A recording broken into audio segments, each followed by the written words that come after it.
젊음도 가장 찬란했던 영광도 언젠가 빛바래고 과거의 페이지로 넘어갈 뿐입니다. 하지만 무언가 잃거나 누군가를 잃을지라도 그것들은 추억에 영원히 저장할 수 있다는 말이 있어요. 그리고 우리는 그 추억으로 오늘을 살아갈 힘을 얻을 수 있습니다. 그리고 오늘은 저를 살아가게 하는 추억들을 몇 가지 꺼내 여러분 앞에서 추억을 되새겨 보려고 합니다.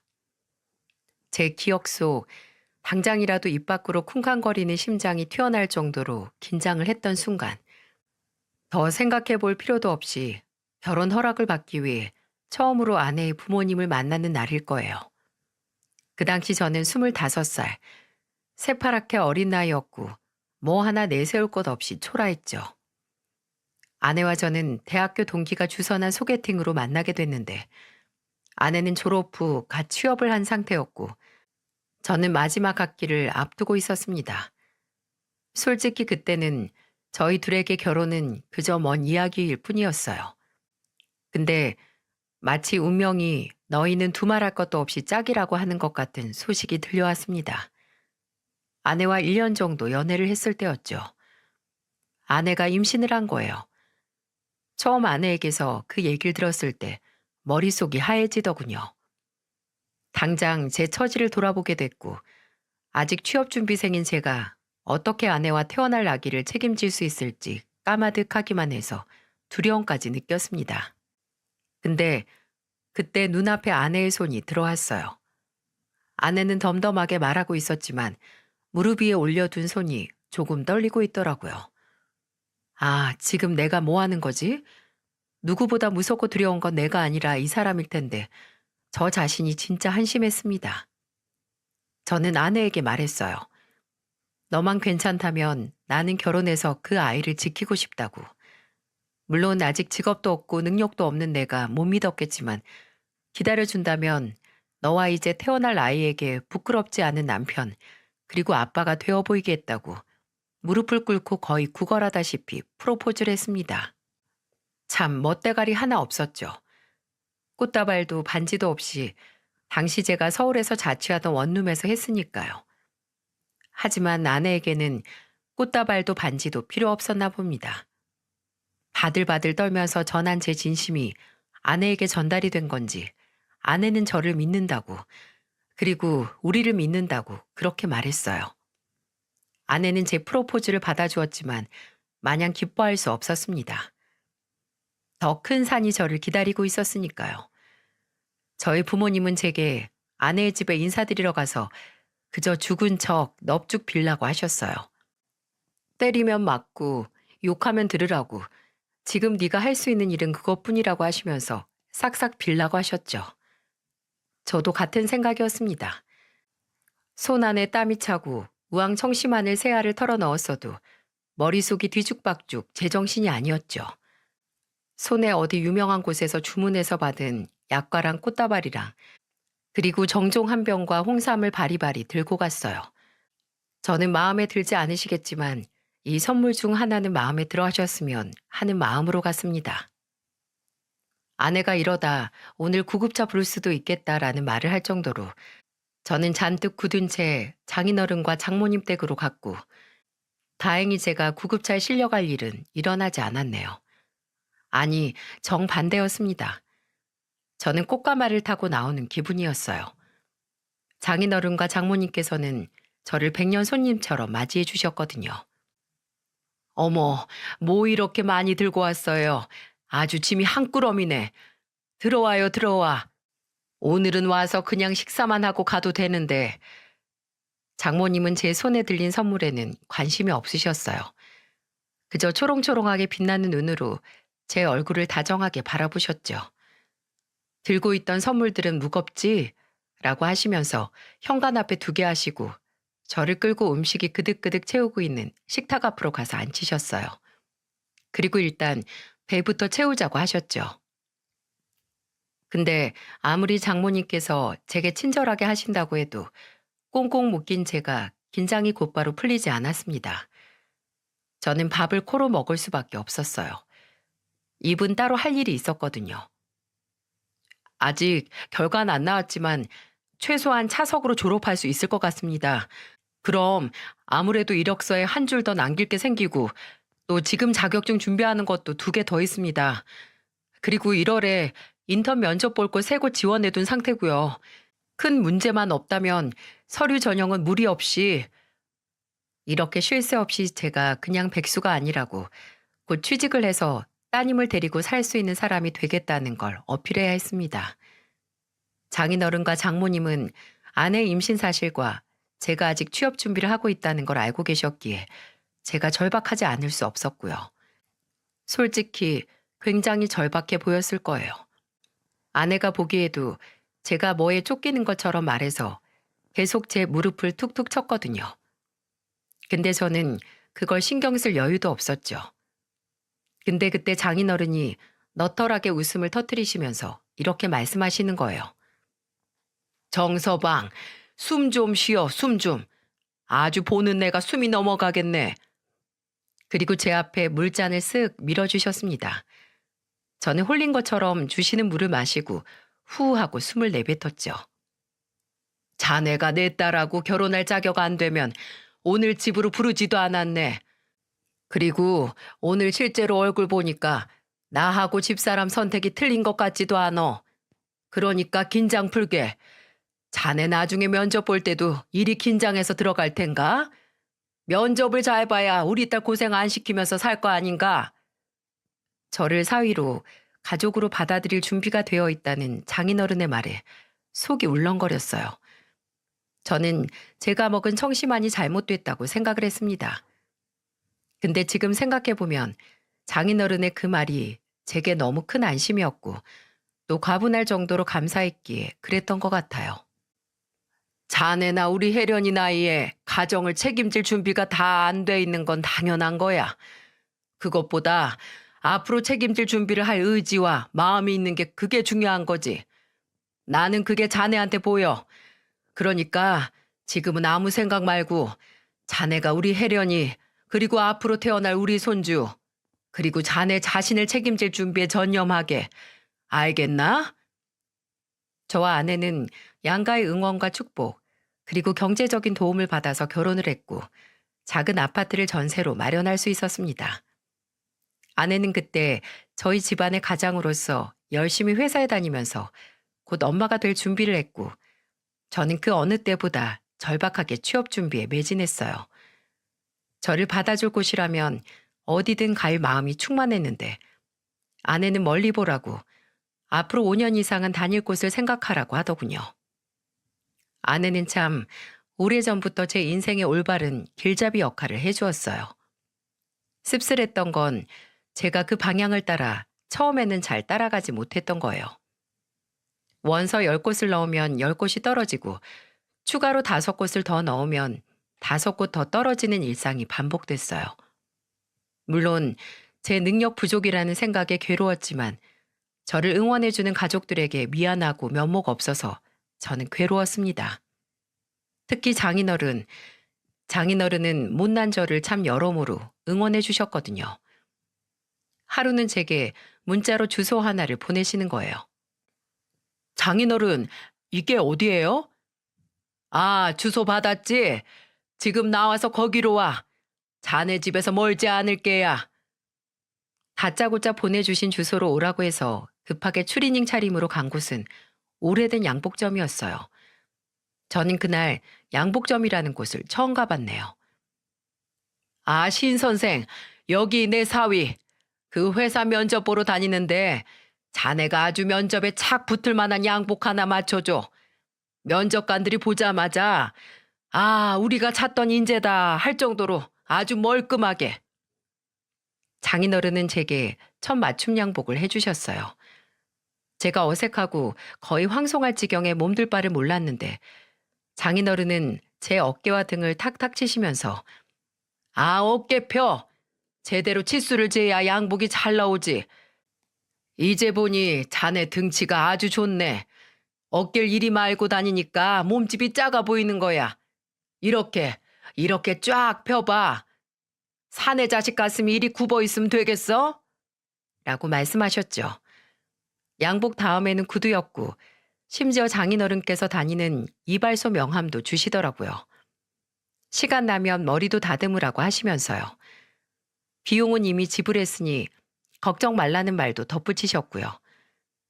제가 연신 감사하다고 괜히 꼭 이번 면접은 붙겠다, 진짜 자신 있다는 말을 하니까 장인어른께서 그러시더군요. 나 자네 부담 주려고 이러는 거 아니야. 우리 집사람이랑 혜련이는 옛날부터 뭐 쇼핑이니 뭐니 매일 붙어 다니는데 난 통 그럴 아들이 없어서 오늘 자네를 데리고 나온 거야. 그러니까 괜히 혼자 부담 집어먹지 마. 나 자네 그렇게 과대평가 안 하네. 요즘 세상에 누가 그리 쉽게 회사를 들어가. 다 몇 번 물도 먹고 좌절도 하는 거지. 걱정 말어. 지금 자네 나이에 먹는 좌절이 좋은 양분이 될 테니까.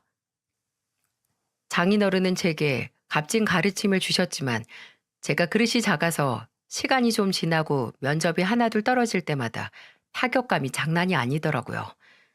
그날도 불합격했다는 소식을 듣고 멍하니 집에 혼자 있었는데 장인어른께서 전화를 하셨습니다. 저는 설마 제가 불합격했다는 걸 알고 연락을 하신 건가 하고 받았죠. 아, 정서방, 시간 좀 있나? 내가 오늘 기분이 영 아닌데 나랑 술 한잔 해줄 수 있나? 장인어른은 본인 기분이 꿀꿀하다고 저를 부르셨어요. 술 한잔 해야 속이 풀리실 것 같다고 하셨어요. 저희는 장인어른 댁 근처에 있는 포장마차에서 만나 닭발 어묵국물 시키고 마주 앉아서 소주를 마셨죠. 제가 생각하기에 장모님이나 아내에게 제 불합격 소식을 들으신 것 같은데 장인어른은 위로나 질책보다는 그냥 본인 이야기를 제게 해주셨어요. 내가 올해 나이가 60이 넘었는데 그래도 아직 사는 게 참 마음대로 안 돼. 아니 오히려 마음대로 안 되는 거 투성이고 더 늘어나는 것도 같아. 그래도 내 나이 되면 이런 걱정 안 할 줄 알았는데 말이야. 근데 말이야 정서방. 그래도 마음대로 안 되는 게 있어서 오히려 사람이 오기가 생기고 보람이 생기는 것 같아. 마음대로 안 되는 걸수록 나중에 이 내 손에 거머쥐면 기쁨이 이루 말할 수 없으니까 그게 사는 맛이 아니겠어? 그리고 술을 다 마시고 나와서 이제 막 찬 기운이 섞인 공기를 맞으면서 잠깐 걷는데 장인어른이 제게 어깨동무를 하셨어요. 아이고 이것 봐. 정서방 어깨가 떡하니 넓어서 내가 팔을 벌려도 품에다 들어오지가 않네. 이리 넓은 어깨 왜 구부리고 다녀? 펴. 그래야 더 넓은 세상 품을 수 있지. 자네 아직 젊네. 아니 어리지. 20대 후반에 원하는 직장 찾아다니는 사람이 얼마나 되겠나. 그러니까 조급해하지 말어. 조급할수록 될 일도 안 되는 거야. 장인어른을 포함한 가족들이 보내주는 응원과 믿음은 면접에서 떨어져도 다시 도전할 묻어남과 용기를 줬습니다. 솔직히 부담이 안 됐다면 거짓말이지만 그렇다고 그 부담감이 심리적인 압박을 준 게 아니라 오히려 동기부여가 돼서 제 등을 밀어주는 역할을 했어요. 제 예상보다는 긴 시간이 걸렸지만 다행히 저는 희망했던 중견기업에 입사를 할 수 있었고 기나긴 죄책감과 좌절의 시간들을 청산받을 수 있었습니다. 다행히 제 아들이 걸음마할 때쯤에는 아빠가 양복 입고 출근하는 모습을 보여줄 수 있었네요. 제가 면접에 합격을 한 날 아내는 처가에서 저 모르게 깜짝 파티를 열어줬습니다. 제게 장모님께 맡긴 아들을 데리고 오라던 사람이 이미 처가에서 촛불 붙인 케이크를 들고 저를 기다리고 있더라고요. 여보, 취업 축하해. 얼른 소원 빌고 촛불 꺼. 정서방, 소원 빌고 꺼야 해. 눈 꼭 감고 소원부터 생각해. 얼떨떨한 얼굴로 저는 후하고 촛불을 불었습니다. 소원은 더 생각할 것도 없었죠. 그저 우리 가족 모두 건강하고 그리고 늘 웃음이 떠나지 않게 행복했으면 좋겠다고 그렇게 생각을 했어요. 그날 불었던 소원은 정말 이루어졌나 봅니다. 저희 가족은 정말 웃음이 떠나가지 않았어요. 물론 다툴 때도 있고 힘들 때도 있고 걱정도 있었지만 그래도 그런 힘든 시절을 웃음소리로 이겨냈습니다. 장인어른과 장모님의 인생 철학인 살면서 가장 힘들 때마다 더 꽃을 보고 살아야 한다라는 말처럼 힘들면 힘들수록 일상의 즐거움을 찾으려 노력했어요. 아내는 주로 장모님과 그 즐거움을 함께 했죠. 아내와 장모님은 정말 친구처럼 지냈거든요. 취미면 취미, 봉사면 봉사, 뭐 하나같이 하지 않는 게 없었죠. 한 달에 두세 번씩 다니는 봉사 모임도 두 사람은 몇 년 동안 꾸준히 나갔고, 또 운동이나 그림 그리기 교실, 꽃다발 공예 등 취미 생활도 공유하지 않는 게 없었어요. 그리고 아내와 장모님이 그렇게 같이 다닐 때마다 저하고 장인어른은 서로 똘똘 뭉쳤습니다. 저는 장인어른의 유일한 취미인 등산을 함께 했어요. 근데 누가 젊은이 좋다고 하던가요? 그것도 꾸준히 갈고 닦은 젊음이 좋은 거지. 저처럼 관리 안 한 젊음은 아무짝에도 쓸모가 없다는 걸 등산을 다니면서 깨달았어요. 제 체력이 얼마나 쓰레기나 다름이 없었냐면 장인어른께서 뒤에서 제 등을 밀어주시며 정상까지 갈 정도였습니다. 아,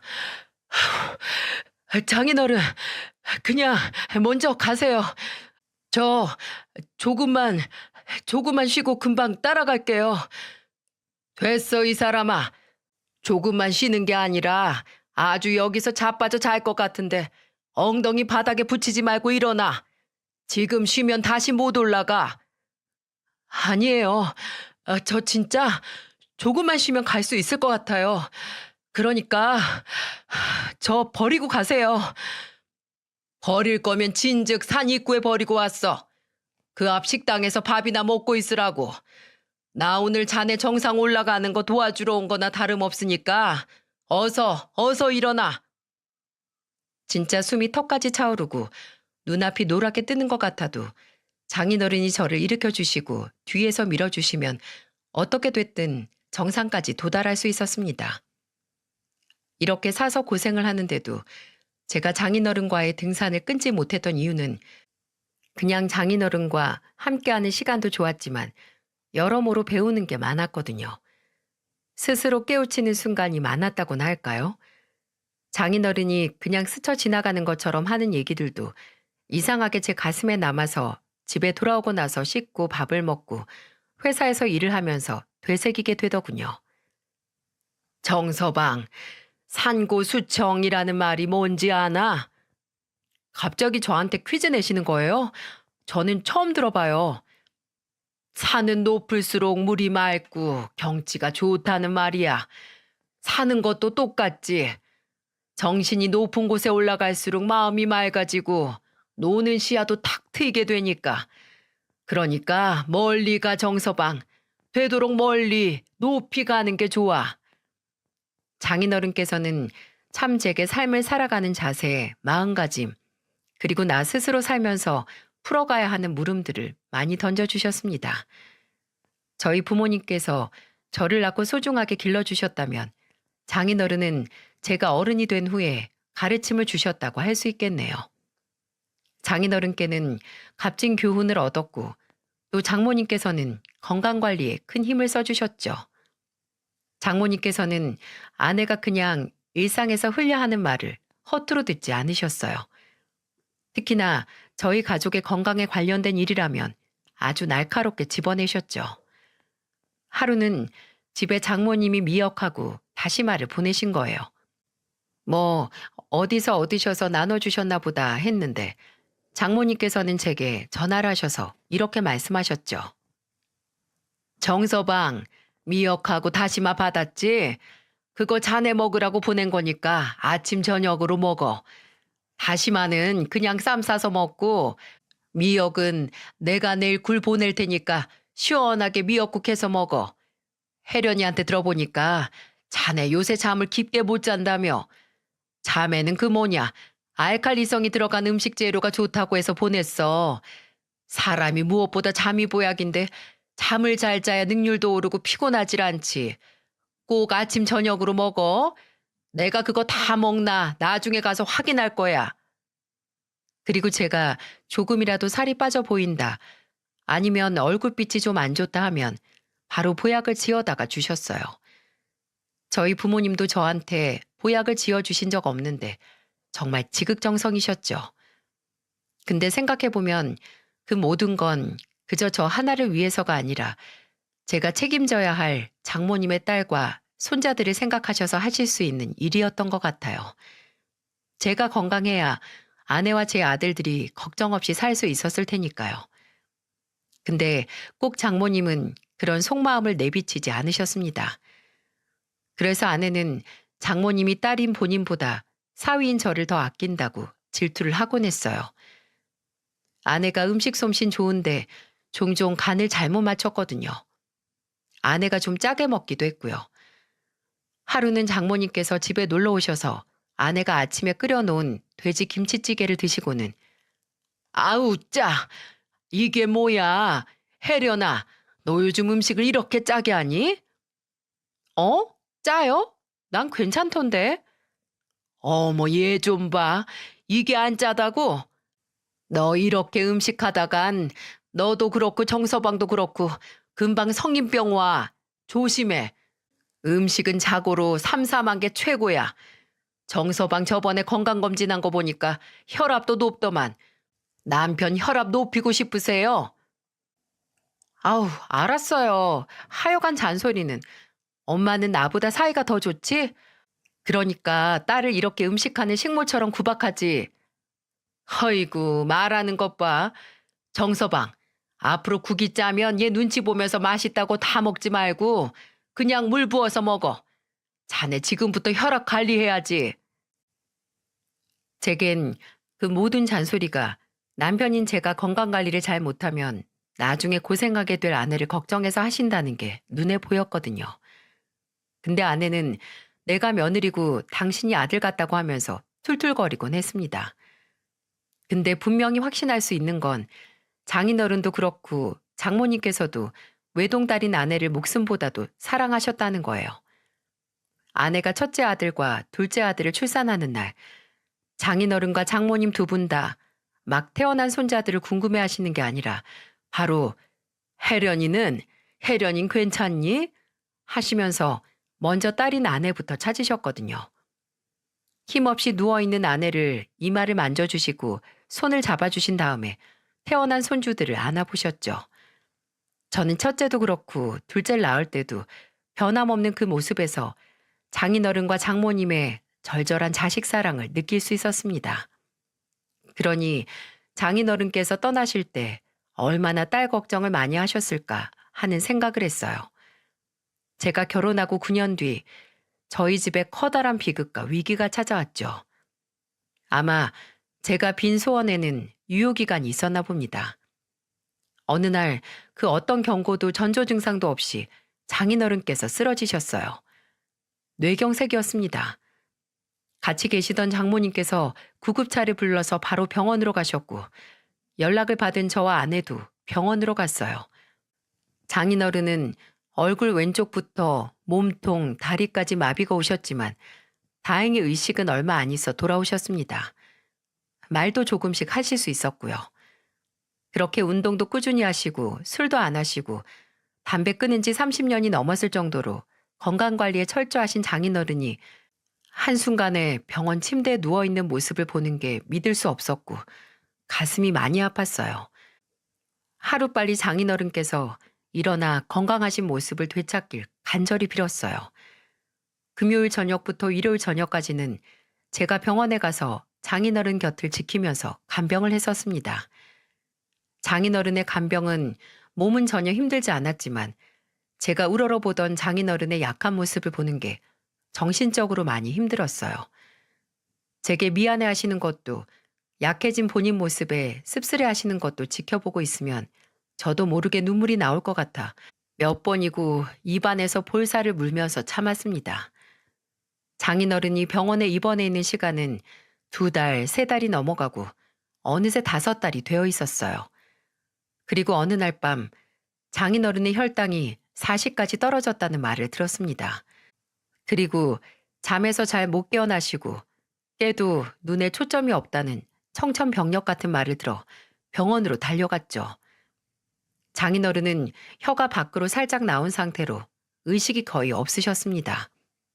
병원에서는 마음의 준비를 하라고 했고 그렇게 저희는 장인어른을 작별 인사 하나 없이 보낼 수밖에 없었어요. 저는 의식 없는 장인어른의 손을 붙들고 억눌렸던 울음을 터뜨렸습니다. 제발 한 번만이라도 장인어른이 저를 정서방, 대호야 하고 부르는 걸 듣고 싶었어요. 장인어른, 장인어른 눈 좀 떠보세요. 제발 한 번만 저 좀 봐주세요. 제발 이렇게 가시면 안 돼요. 제발. 생전에도 성미가 급하신 분이었죠. 본인의 마지막도 느리게 보내시기 싫으셨나 봅니다. 장인어른의 죽음을 눈으로 보며 예전에 장인어른께서 하셨던 말이 생각이 나는 거예요. 제게 대호야 하고 부르시더니 이렇게 말씀을 하셨죠. 인생이 참 짧다고요. 살면 살수록 하고 싶은 일, 보고 싶은 거, 먹고 싶은 거 점점 늘어가는데 인생이 너무 짧다, 대호야. 얄궂게 말이야. 근데 더 잔인한 건 그렇게 하고 싶은 거 많은데 다 해낼 시간도 능력도 부족하다는 거야. 그럼 어쩌냐? 그대로 다 해내지 못한 삶을 비관할 거냐? 그건 또 아니라는 말이지. 그냥 짧으면 짧은 대로 할 수 있는 일에 만족하는 연습을 하는 게 그게 행복의 비결이 아닌가 싶어. 이렇게 사위랑 등산 다니고 집에 가서 미지근한 물로 개운하게 씻은 다음에 집사람하고 뻘소리 주고받다 잠들고 내 딸이랑 손주들 잘 지내는 거 보고 사는 거 지켜보는 게 행복이라고. 그 행복만 길게 이어진다면 그대로 만족하고 사는 거야. 장인어른께 사망 선고가 내려지고 저희 가족은 너나 할 것 없이 떠나간 장인어른을 부르면서 한참을 울었습니다. 장모님께서는 끝내 탈수로 쇼크까지 와서 쓰러지셨고 아내는 그런 장모님을 안고 우느라 정신이 없었어요. 저는 아내가 쓰러진 장모님을 돌보는 동안 장인어른의 장례 절차를 밟았고요. 참, 장인어른이 계셨을 때는 솔직히 세상에 무서운 게 없었어요. 저보다도 저 자신을 믿어주시는 장인어른은 제게 정신적인 지주나 다름없었고 그런 장인어른이 제 곁에 항상 있다는 생각에서 살아갈 원동력을 얻었다고 해도 과언이 아니었어요. 그 생각이 영원할 거라고 생각했던 제가 너무 안일했던 걸까요? 그렇다고 해서 이별이 이렇게 빨리 찾아올지 몰랐습니다. 그렇다고 해서 넋을 놓고 장인어른을 그리워하면서 살 수 없었어요. 아니, 그럴 여유가 없었습니다. 이미 아버지와 남편을 잃은 아내와 장모님께서 너무 힘들어했기에 저마저 좌절한 상태로 남아있을 수 없었거든요. 아내는 말을 잃었고 장모님께서는 극도의 외로움과 우울증을 앓으셨어요. 그나마 아내는 아들들 키우느라 조금이라도 슬픔을 잊을 수 있었지만 장모님은 집에 홀로 남아서 하루 24시간을 견뎌내셔야 했죠. 그래서 제가 퇴근하면 바로 집으로 안 가고 장모님 댁에 들러서 저녁을 같이 하거나 조금이라도 같이 시간을 보내고 왔어요. 댁에 못 가는 날에는 하루에 한두 번씩 전화를 걸어서 식사는 하셨냐, 뭐 드셨냐, 오늘은 날씨가 좋은데 산책을 한번 나가보시라는 안부 연락을 했죠. 그럴수록 장모님께서 제게 의존하는 건 점점 심해졌지만 그렇다고 해서 안 할 수도 없었습니다. 장인어른의 빈자리가 얼마나 큰지 제가 잘 아니까요. 그러다가 저도 사람인지라 회사에서 일이 바쁘고 야근이 있는 날에는 장모님께 연락을 하는 걸 잊을 때가 있었어요. 장모님께서는 서운하셨는지 제게 문자를 보내셨더라고요. 오늘 많이 바쁜가 보다. 근데 그래도 전화 한 통은 못 해주냐는 내용이었죠. 그 문자를 보고 찬물을 맞은 것처럼 놀라서 바로 장모님께 전화를 걸었어요. 장모님께서 받으시자마자 제가 오늘 너무 바빴다. 아침부터 거래처랑 미팅이 있고 현장에 다녀왔는데 제가 정신이 너무 없어서 잊었다고 죄송하다고 말씀을 드렸어요. 저는 장모님께서 제게 뭐 질책을 하시든 괜찮다고 하시든 무슨 말을 하실 거라고 생각했는데 휴대폰 너머 들리는 건 갑작스럽게 터진 울음소리였습니다. 당황한 제가 뭐라 하든 장모님은 한참을 울다가 이렇게 말씀하셨어요. 미안해, 정서방. 나도, 나도 내가 왜 이러는지 모르겠어. 자네한테 너무 미안해. 아니에요, 장모님. 저한테 미안하실 게 뭐가 있어요. 자네도 바쁘고 힘든데 내가 자네를 더 힘들게 하는 것 같아. 이러면 안 되지, 안 되지 하는데도 너무 외롭고 힘들어서 자네한테 계속 짐만 주는 거지. 이게 뭔가 싶네. 미안해, 정서방. 미안하다, 대호야. 장모님은 고작 몇 번 연락이 안 왔다고 제게 서운한 감정을 느꼈다는 게 제게 너무 미안하다고 하셨습니다. 짐이 되는 게 무섭다고 하셨어요. 본인 마음이 좀처럼 마음대로 안 되는 게 괴롭다는 장모님을 보고 뭘 어떻게 해드려야 하나 내가 할 수 있는 게 뭔지 고민하면서 가슴이 아팠습니다. 제가 이 얘기를 아내에게 전달을 하니 아내는 처음에 별말하지 않았어요. 그때는 아내도 홀로 버티는 것만으로도 힘들어해서 아마 장모님을 챙기고 신경 쓸 여력이 없었을 겁니다. 그리고 며칠 뒤 제게 그러더군요. 본인이 힘들어서 저한테 장모님을 맡겼다고 미안하다고요. 제가 나서서 먼저 장모님을 챙기니까 제가 알아서 할 거라고 손을 놓고 있었대요. 그래서 장모님과 저까지 힘들게 했다고 이제 정신 차리고 장모님을 챙길 테니까 걱정 말라고 하더군요. 아내가 다시 기운을 얻고 조금이라도 더 힘을 내서 살아야겠다는 마음을 먹은 건 다행이고 기뻤지만 부디 장모님도 그렇고 아내도 제게 미안하다는 말을 하지 않았으면 했어요. 아내에게도 우리 이제 정말 미안한 일이 아니면 사과하지 말자고 했습니다. 내가 당신 힘들 때 장모님을 챙긴 게 어떻게 당신한테 사과받아야 하는 일이냐고. 그냥 그럴 때는 서로 고맙고 사랑한다는 말만 하자고 했어요. 아내는 그 후부터 바쁘게 살았습니다. 그 전에 받았던 정신상담에서 몸을 바쁘게 움직여야 뇌도 더 이상 힘들고 우울한 생각을 안 하게 된다고 되도록 가만히 앉아있고 정적인 일보다는 활동성이 많은 일을 추천했다고 하더군요.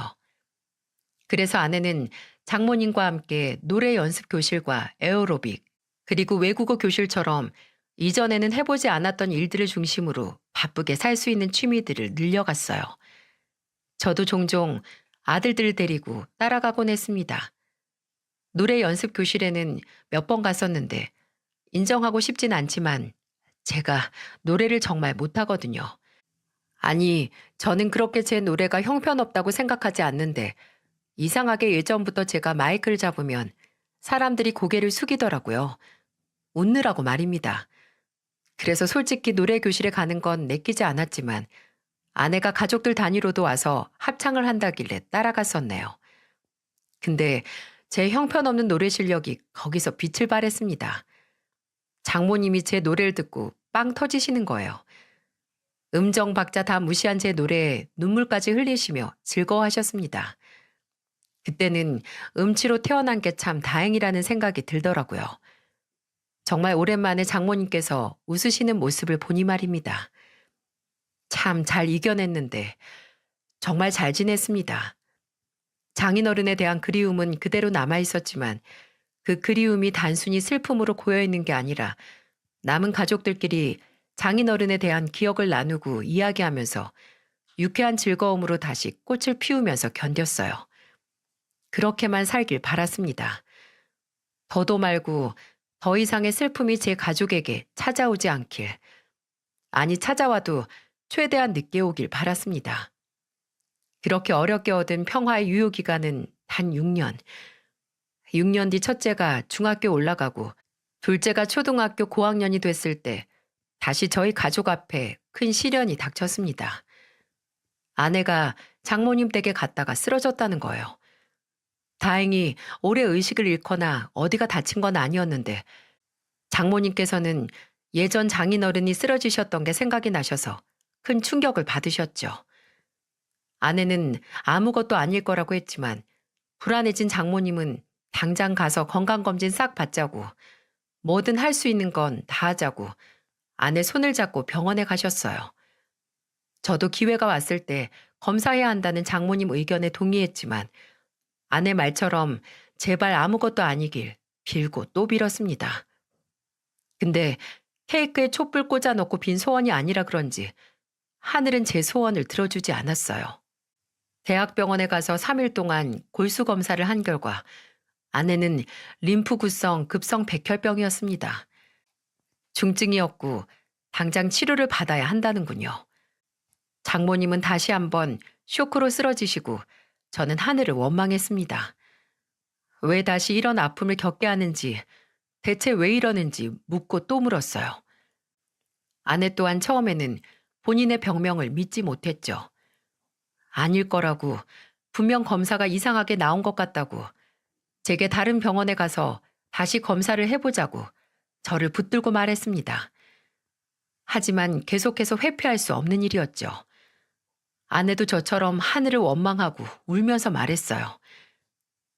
여보, 나 윤호 고등학교 들어가면 공부하는 거 뒷바라지도 해줘야 하는데 우리 윤수 나 집에 없으면 아직도 나한테 전화해서 엄마만 찾는데 나 어떡해? 우리 아들들 대학 들어가고 첫 연애하고 군대 가는 거 다 내가 봐줘야 하는데 나 이제 어떡해? 앞으로 남은 수많은 경험들을 어쩌면 다 잃을 수 있다는 생각에 아내는 두려워했습니다. 그리고 두려워한 만큼 삶에 대한 의지를 만들어냈어요. 저도 아내의 손을 잡고 그러니까 살아야 한다. 그러니까 힘내야 한다고 포기하면 우리 아들들은 엄마를 잃을 수도 있으니 제발 살아야 한다고 마치 주문처럼 외웠던 기억이 나네요. 아내는 입원 후 항암 치료를 시작했습니다. 암보다도 무서운 게 면역력이 점점 떨어져서 하루가 다르게 마르고 약해지는 아내의 모습을 보는 거였어요. 저와 장모님은 번갈아 가면서 아내를 돌보고 아들들을 보면서 버텼죠. 아내도 매일매일 각오를 다졌고요. 여보, 나 많은 거 안 바래. 우리 윤수 대학 들어가는 것까지 그것만 봐도 소원이 없을 것 같아. 윤수 고3 수능 보러 갈 때 도시락 싸주고 대학 합격 발표 나서 윤수가 좋아하는 것만 보고 눈 감을 수만 있어도 좋아. 나 더 이상 욕심 안 부릴 거야. 그런 아내에게 저는 더 욕심 부려도 된다. 괜찮을 거라고 말했습니다. 아들들도 매주 한두 번씩 아내의 병실에 찾아와서 그 주를 어떻게 보냈고 엄마가 보고 싶고 둘째는 형이 해주는 밥은 너무 싱겁다고 엄마 밥 빨리 먹고 싶다는 이야기를 해서 아내 목을 메이게 했죠. 아내는 항암 부작용도 고통스러운 치료도 다 견뎌냈습니다. 아내의 입에서 아픈 건 이제 무섭지 않다고 혹시 지금 잠들었다가 다음날 눈을 못 뜰까 그게 가장 무섭다는 말을 하더군요. 장모님은 잠드는 걸 무서워하기 시작한 아내 곁에서 뜬 눈으로 밤을 새면서 아내가 어린 시절 그랬던 것처럼 아내의 배를 토닥토닥 두들겨 주셨죠. 네가 잠들면 엄마가 꼭 깨워준다고 하시면서요.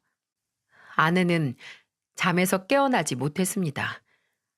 다행인지 불행인지 아내의 마지막은 가족에게 인사도 못하고 자다가 떠나는 건 아니었어요. 아내의 호흡이 불안정하다는 말을 듣고 병원에 갔을 때 아내는 저와 장모님 그리고 아들들에게 한 번씩 짧게나마 인사를 하고 그렇게 세상을 떠났습니다. 평생 놓지 않을 거라고 다짐했던 아내의 손을 잡고 저는 무릎 꿇고 울었죠. 혜련아, 눈 좀 떠봐라, 혜련아. 엄마 좀 봐봐. 엄마가 깨워준다고 했잖아. 그럼 일어나야지. 혜련아, 혜련아. 엄마, 엄마 일어나. 엄마, 엄마 제발, 제발 일어나, 엄마.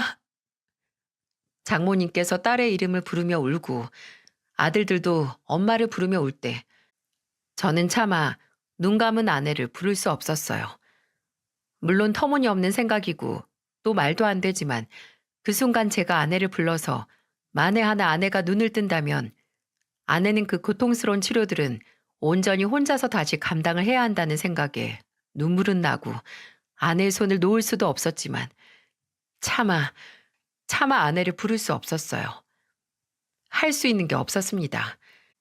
제 인생에서 그렇게 허무하고 제 스스로의 무능력함에 숨통이 막힐 것 같은 기분은 처음이었어요. 아니, 아내가 눈을 감고 나서 얼마 지나지 않았을 때 한 번 더 있었죠.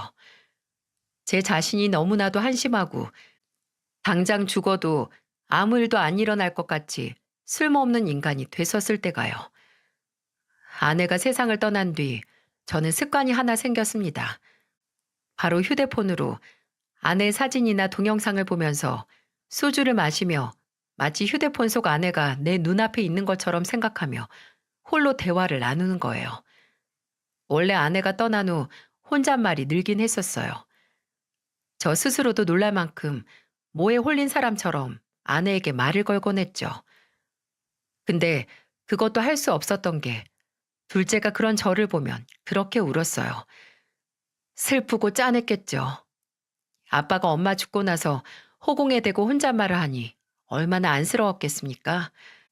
아빠가 돼서 아들들을 위로해 주긴커녕 슬픔만 주는 게 미안해서 그 후로는 아들들이 다 방에 들어가 자는 시간에 안방에서 혼자 소주 한 병 가져다 주고 침대 아래 쭈그려 앉아서 어딘가 있을 아내를 생각하며 말을 했고요.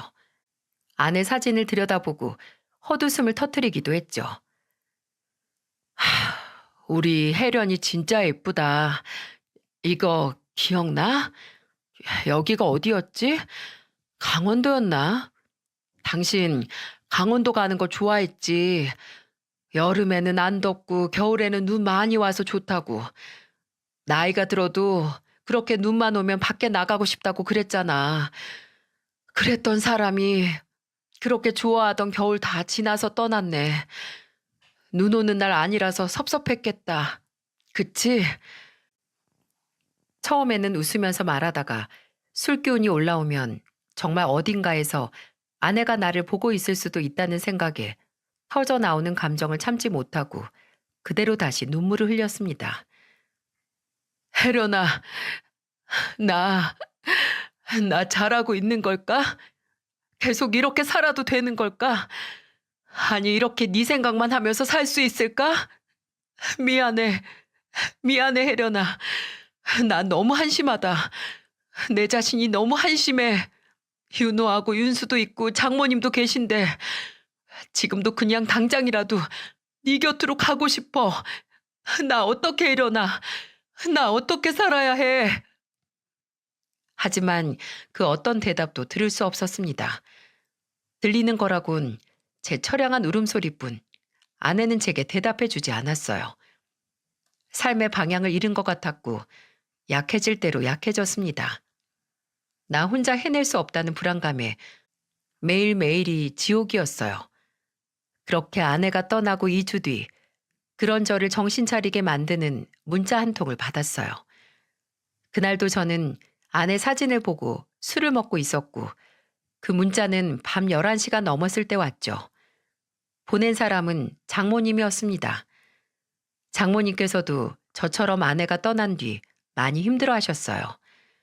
저도 경황이 없고 힘들어서 장인어른 돌아가셨을 때만큼 장모님을 챙기지 못했는데 그때 문자도 4일 만에 온 거였던 걸로 기억을 합니다. 살짝 알딸딸한 상태로 문자를 확인했는데 술 때문에 좀 오른 몸에 열이 한순간에 싹 식는 느낌이었어요. 장모님의 문자는 못난 나를 용서하지 말라는 문장으로 시작하고 있었습니다. 대호야, 못난 날 용서하지 말아라. 나도 너한테 용서받을 생각 추호도 하지 못하니 평생 나를 원망한다 해도 너를 미워하지 않으마. 네가 다시 이런 일 겪게 만들어서 너무 미안하지만 근데 더는 못하겠어. 더는 견딜 힘도 이유도 내게 남아있지 않아서 이런 선택을 할 수밖에 없었어. 미안하다. 부디 너 스스로도 그렇고 남은 우리 윤호랑 윤수 잘 부탁한다. 미안하다 대호야. 너만 믿고 떠난다. 다시 읽을 생각도 시간도 없었어요. 문자를 끝까지 보기도 전에 저는 바로 튀어나갔습니다. 엘리베이터가 오지 않아서 계단으로 내려가다가 넘어져도 아픔을 느낄 새도 없이 미친 듯이 달려서 택시를 탔어요. 장모님 댁 주소를 말하고 나서도 떨림이 멈추질 않았고 저는 혹시나 하는 마음에 가면서 119에 전화를 했습니다. 장모님 댁에 도착을 했을 때는 이미 집 앞에 사람들 몇 명하고 구급차가 와 있더군요. 저는 사람들을 해치고 구급차 가까이 갔고 거기서 응급 조치가 끝난 후 구급차 안으로 옮겨지는 장모님을 발견할 수 있었어요. 저희 장모님이에요. 제가 입은 사위예요. 정신 나간 사람처럼 소리를 질러서 장모님이 이송되는 구급차 안에 함께 탈 수 있었습니다. 응급구조사는 장모님께 진정제를 투여해서 의식이 없는 거라고 말했고 저는 의식이 없는 앞에서 간신히 정신을 붙들고 있었습니다. 그때는 울음도 뭣도 나오지 않았어요. 아니, 제 영혼을 붙들고 있는 것만으로도 힘에 겨웠으니까요. 응급실에 도착하고 나서 나머지 응급처치를 받을 수 있었고 담당 의사가 제게 와서 구급차가 제 시간에 도착을 해서 살았다. 더 늦었으면 큰일 날 뻔했다고 생명에 지장은 없을 거라고 말을 했을 때 바닥에 주저앉았죠. 감사합니다. 감사합니다. 정말 감사합니다. 저는 믿는 것도 종교도 없지만 그때는 세상에 있는 모든 신께 감사를 드렸습니다. 다시 제가 큰 이별을 겪지 않아도 된다는 생각과 장모님께서 마지막 극단적인 선택으로 끝내지 않았다는 생각에 안심이 됐어요. 그때 알았죠. 제 오른쪽 발이 맨발이었다는 걸 말입니다. 나올 때는 분명 슬리퍼를 신고 나온 것 같은데 정신을 차리고 보니 한쪽은 맨발이어서 빨갛게 부어있고 여기저기 생채기가 나 있더군요. 정확히 어디서 잃어버린 건지 모르지만 계단에서 구르거나 택시에서 내릴 때 정신없이 한 짝 빼놓고 다닌 모양이더라고요. 저는 새벽 내내 응급실에서 장모님이 눈을 뜨시길 기다렸어요. 정신이 없어서 아들들에게도 말을 못하고 나왔던 터라 전화를 해두고 걱정 말라는 말도 빼놓지 않았고요. 그렇게 몇 시간 뒤 아침 해가 뜨기 전에 장모님의 의식이 돌아왔고 저는 눈을 뜬 장모님에게 철없는 아들처럼 성질을 낼 수밖에 없었어요. 제정신이세요? 어떻게 윤호랑 윤수한테 어떻게 저한테 다시 이런 일을 겪게 하세요? 혜련이 간 지 얼마 되지도 않았는데 우리더러 그걸 어떻게 감당하라고. 제가 얼마나 놀랐는지 아세요? 장인어른도 혜련이도 이제 없는데 장모님마저 떠나실까 얼마나 무서웠는지 아시냐고요. 저는 분명히 장모님께서 깨어나시면 침착하게 상황 설명을 드리고 천천히 대화를 하려고 했습니다. 일단 장모님께는 안정이 우선이니까 이 일에 대한 이야기는 나중에 회복실로 옮기거나 일반 병실로 옮겼을 때, 아니, 퇴원 후 나눠도 될 거라고 생각을 했어요. 근데 장모님의 눈을 보자마자 설명할 수 없는 서러움이 제 목을 턱 막았습니다. 나오는 건 원망과 분노, 그리고 천만다행이라는 안심뿐이었어요. 목숨을 건졌으니 다행이지. 장모님 설마 정말 잘못되셨으면 나중에 저 어떻게 보시려고 그러셨어요? 먼저 간 장인어른하고 혜련이 얼굴 어떻게 보시려고 그러셨냐고요? 제가 그렇게 말하니 장모님께서 다시 눈을 꼭 감으시더라고요. 그리고 가까이 있어도 잘 들리지 않는 작은 목소리로 말씀하셨습니다. 미안하다, 미안하다고. 몇 번이고 제게 미안하다고 하셨어요. 저는 아이처럼 울면서 제게 용서를 비는 장모님을 보다가 말했습니다. 고맙다고 하세요, 저한테.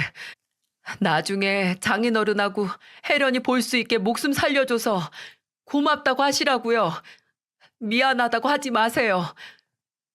장모님은 목소리가 잘 안 나와서 제게 고맙다고 소리내서 말은 못하셨지만 고개를 끄덕여 주셨어요. 잘 움직이지 않는 고개를 계속 움직이시며 제게 고개를 끄덕여 고맙다고 하셨습니다. 미안한 마음보다 고맙다는 마음을 받고 싶던 저는 터진 서러움이 조금은 누그러지는 느낌을 받았어요. 그리고 3주 뒤에 장모님은 퇴원을 하실 수 있었고요.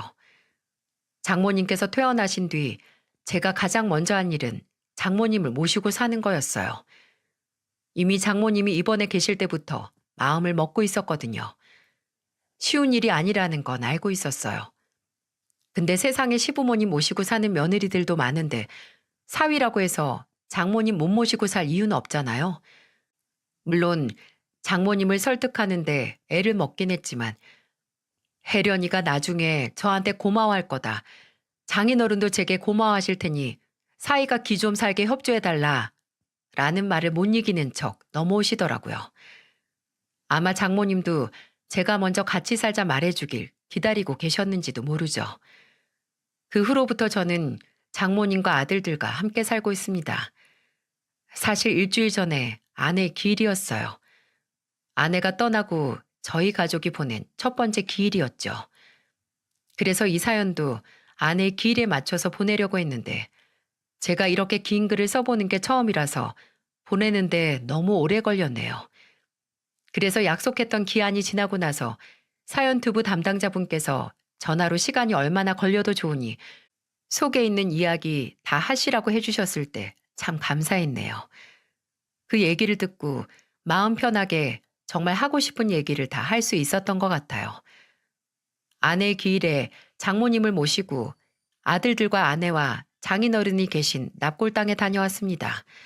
가서 장모님이 아내의 사진을 새로운 사진으로 바꿔 끼시면서 그러시더라고요. 이틀 전에 꿈에 혜련이가 나왔었다고. 나와서 말은 안 했는데 웃는 걸 보니 잘 있는 것 같다고 다행이라고 하시면서요.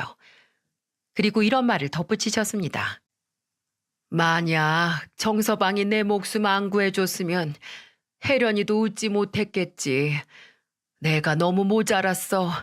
그 잠깐의 슬픔 못 이겨내서 자네나 윤호, 윤수한테 평생 남을 상처 줄 뻔했으니 평생 그거 자네나 애들한테 보답하는 마음으로 살아야지.